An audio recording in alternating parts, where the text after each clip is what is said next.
الا یا ایها الساقی ادر کأسا و ناولها، که عشق آسان نمود اول ولی افتاد مشکلها.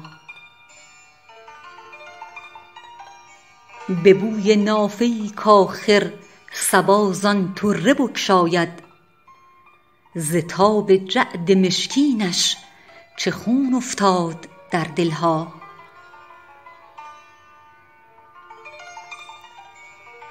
مرا در منزل جانان چه امن عیش چون هر دم جرس فریاد می دارد که بربندید محملها.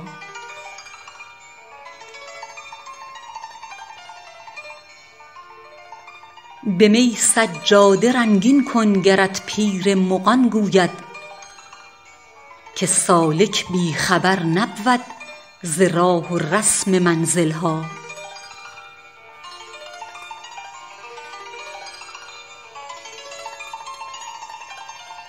شب تاریک و بیم موج و گردابی چنین هایل، کجا دانند حال ما سبکباران ساحلها.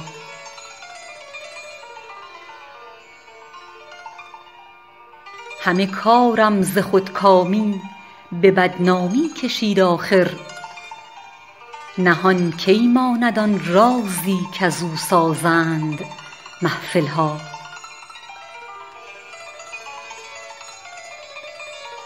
حضوری گر همی خواهی ازو غایب مشو حافظ، متیٰ ما تلق من تهویٰ دع الدنیا و اهملها.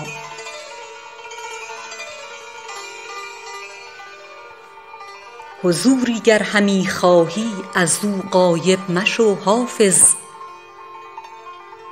متیٰ ما تلق من تهویٰ دع الدنیا و اهملها.